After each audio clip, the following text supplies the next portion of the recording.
ఇలా బీజేపీ ఈ దేశంలో రాజ్యాంగం ఉంది, న్యాయ సూత్రాలు ఉన్నాయి, నియమ నిబంధనలు ఉన్నాయి.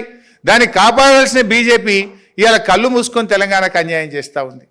ఇలా పోరాటం అంటూ చేస్తే అటు గోదావరి జలాలైనా ఇటు కృష్ణా జలాలైనా ఇవాళ అటు బీజేపీ మీదైనా ఇటు కాంగ్రెస్ మీదైనా నిక్కచ్చిగా నిలదీస్తున్నది పోరాడుతున్నది బీఆర్ఎస్ మాత్రమే.